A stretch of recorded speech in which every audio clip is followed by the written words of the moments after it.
Have you ever noticed something strange? When you argue, they feel powerful. When you explain, they feel in control. But when you disappear, calmly, quietly, without drama, something inside them shifts. No anger, no goodbye speech, no final message, just absence. And that absence does more than words ever could. Stoicism teaches a hard truth most people avoid. Silence is not emptiness. It's pressure, not because you're trying to punish anyone, but because when you remove your energy, you remove the mirror they use to define themselves. Today is not about manipulation. It's not about winning or making anyone regret anything.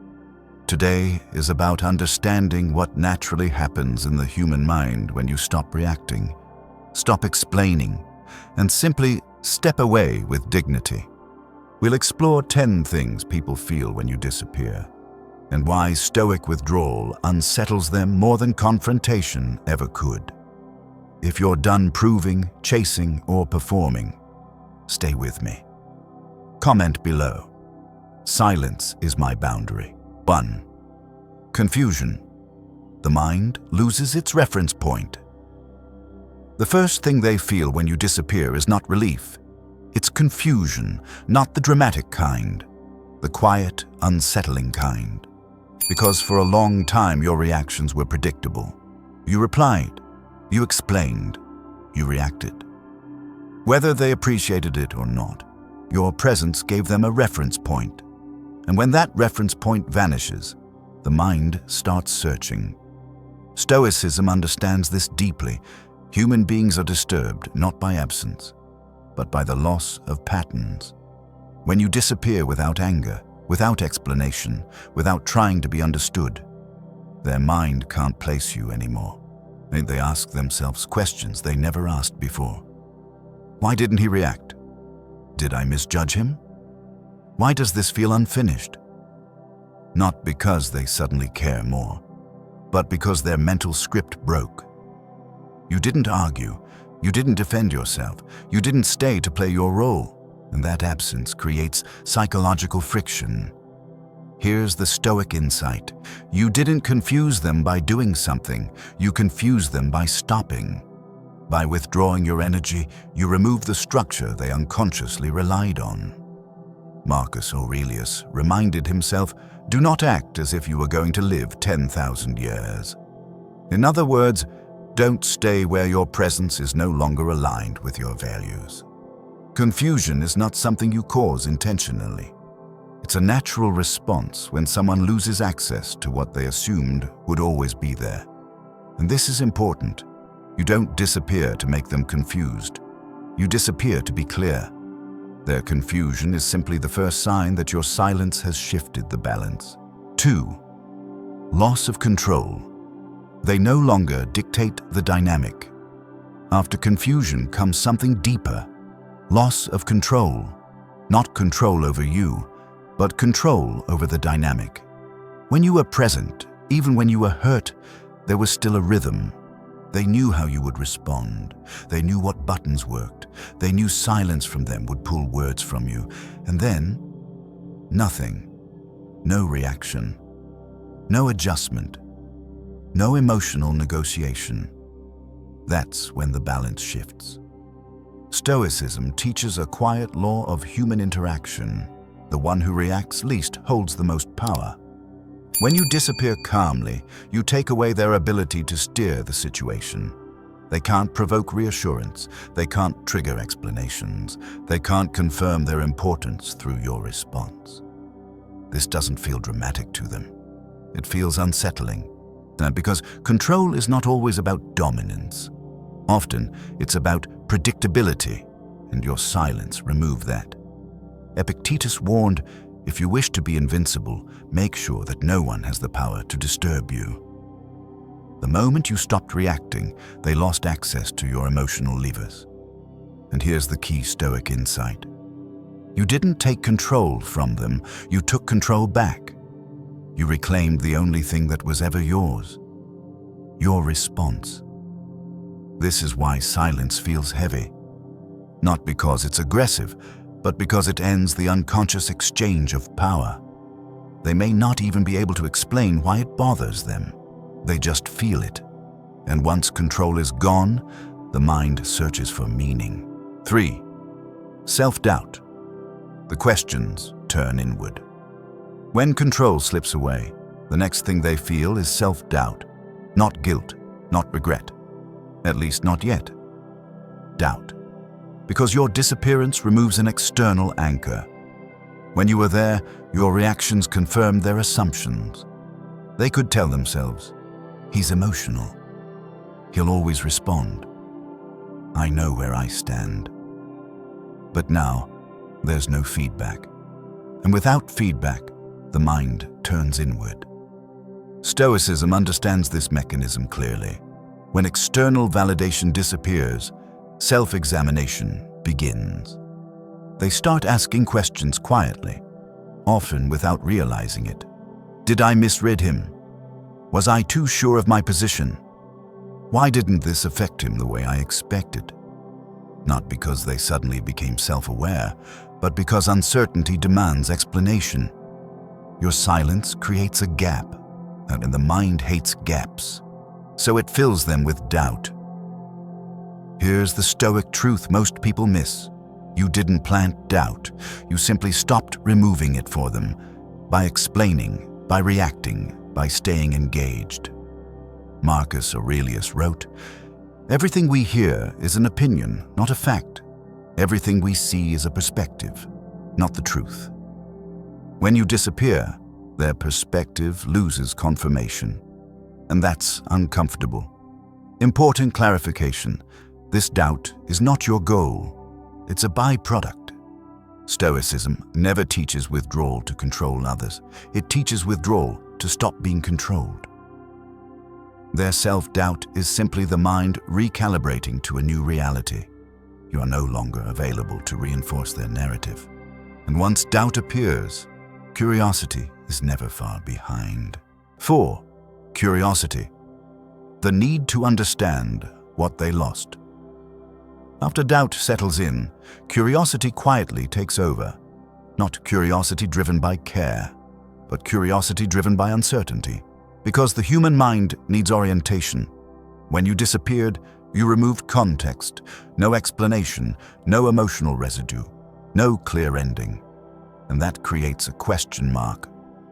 Stoicism understands this impulse well. The mind seeks clarity when patterns dissolve. They begin to wonder, what is he doing now? Did he move on so easily? Was I wrong about how much I mattered? Notice something important here. Curiosity doesn't always mean desire. Often, it means loss of access. When someone no longer has visibility into you, your absence becomes noticeable. Not because you're gone, but because you're no longer available to observe. And this is where many people misunderstand Stoicism. You didn't disappear to become interesting. You became interesting because you disappeared. By withdrawing calmly, you stopped supplying information, and the mind fills that silence with speculation.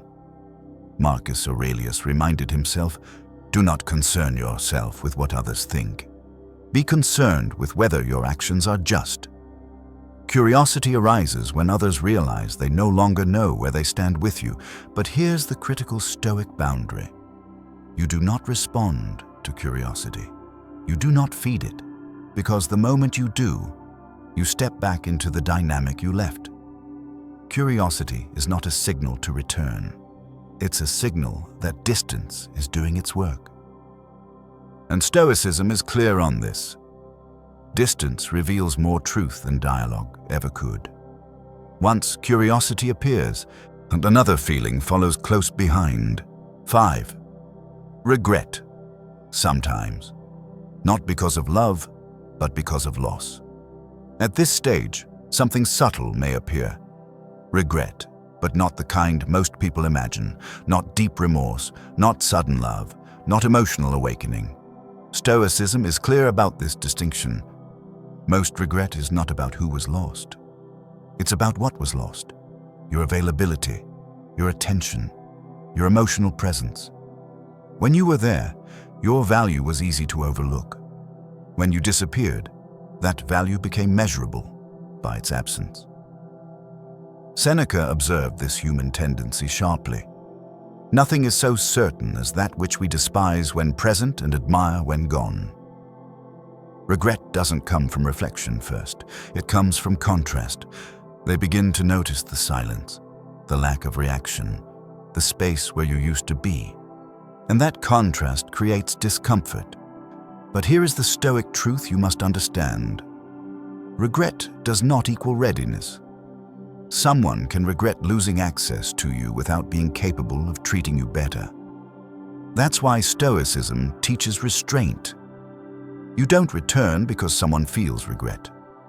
You return only if character has changed, and character rarely changes under pressure. Marcus Aurelius reminded himself, the best revenge is not to be like your enemy. In modern terms, don't mistake emotional signals for moral transformation. Regret may surface quietly, sometimes only internally. But Stoicism does not ask you to wait for it, or hope for it, or respond to it. Regret is not your responsibility. It is simply another reaction to your absence. And once regret appears, another feeling often follows. 6. Discomfort. Silence creates an inner vacuum. When regret has nowhere to go, discomfort sets in.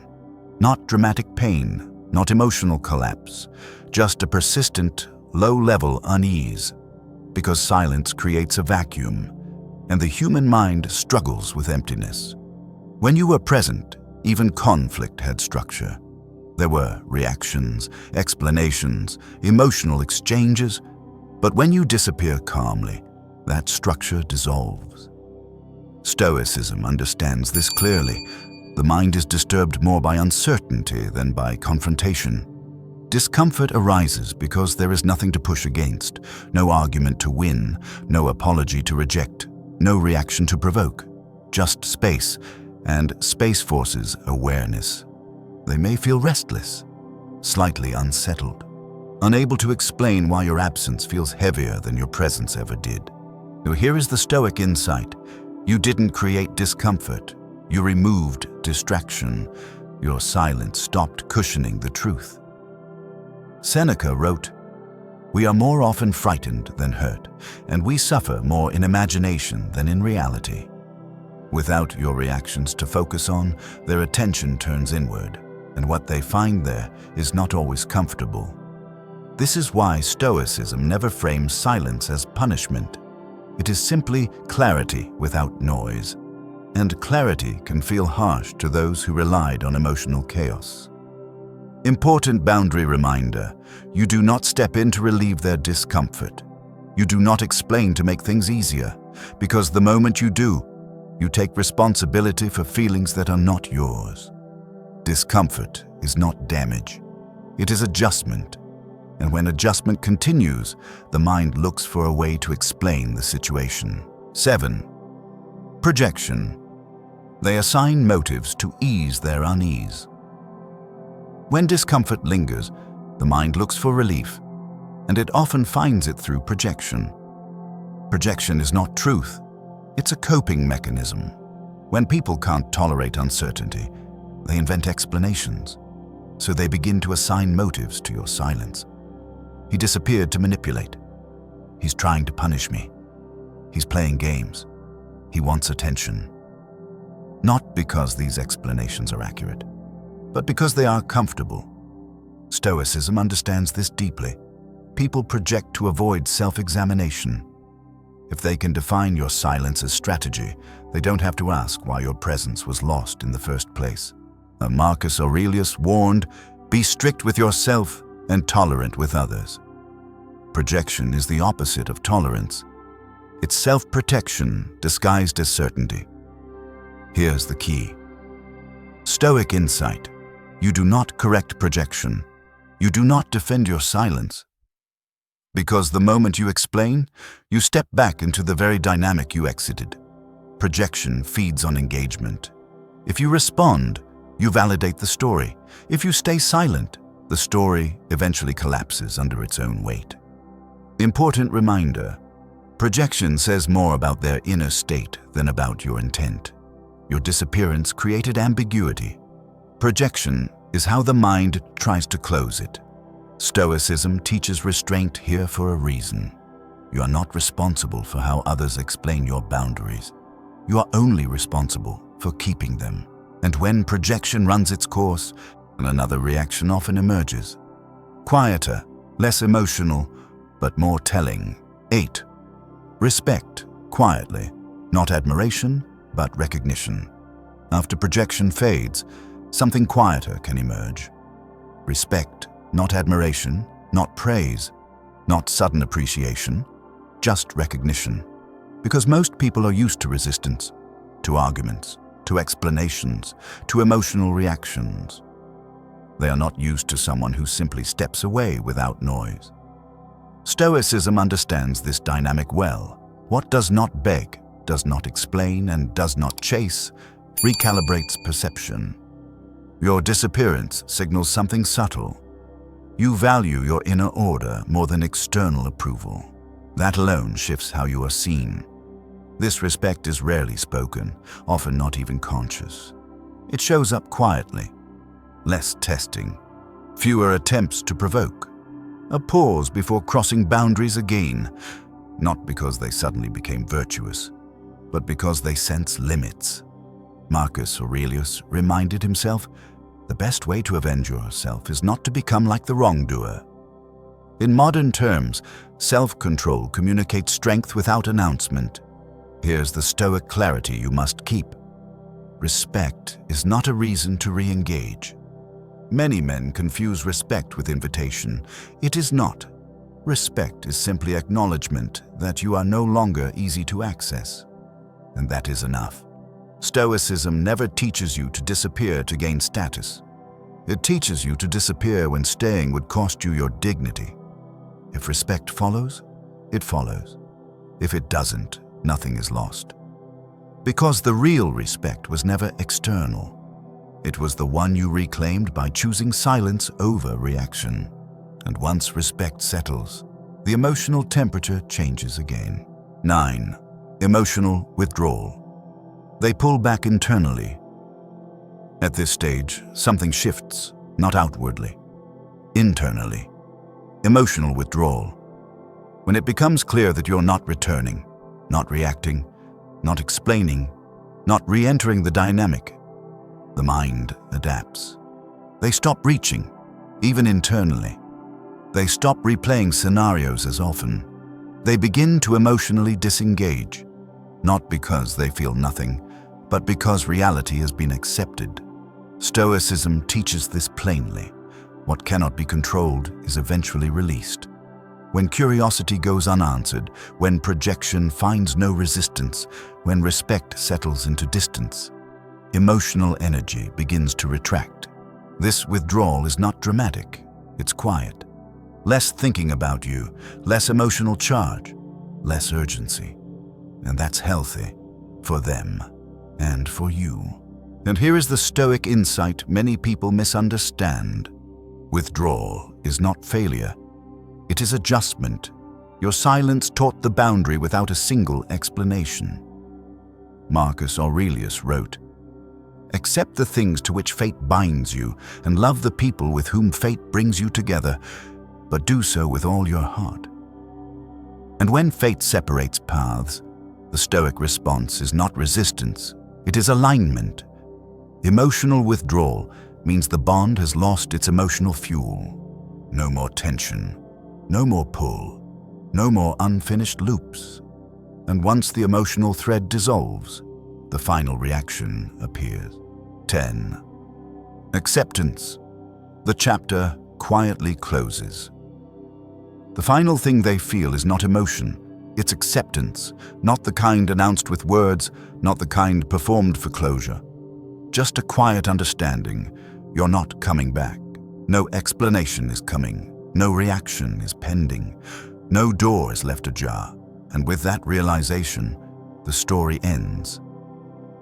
Stoicism treats acceptance not as surrender, but as alignment with reality. What is no longer available stops demanding attention. They may still remember you. They may still think of moments, but the emotional grip is gone. Marcus Aurelius reminded himself, loss is nothing else but change, and change is nature's delight. Acceptance is simply the mind releasing what it can no longer hold. No anger, no blame, no unfinished tension, just reality settling. And here is the most important Stoic truth in all of this. You didn't disappear to trigger these reactions. You disappeared to restore order within yourself. Everything they felt afterward was a consequence, not a goal. Acceptance is not about them understanding you. It's about you no longer needing to be understood. Why Stoics disappear in silence? When you disappear without anger, without explanation, without drama, you don't create chaos. You create clarity. People feel confusion, loss of control, doubt, curiosity, regret, discomfort. Not because you manipulated them, but because you stopped participating in a dynamic that no longer honored you. Stoicism never teaches disappearance as a tactic. It teaches withdrawal as self-respect in motion. Remember this. You didn't disappear to be missed. You disappeared to be free. Free from explaining, free from reacting, free from carrying what was no longer yours. If this resonated, like the video and share it with someone who needs silence more than answers. Subscribe for Stoic wisdom that prioritizes dignity over drama. And before you go, don't leave this in the comments. I choose peace over explanation. Say it quietly. Mean it deeply. Because the strongest exit is the one that needs no words.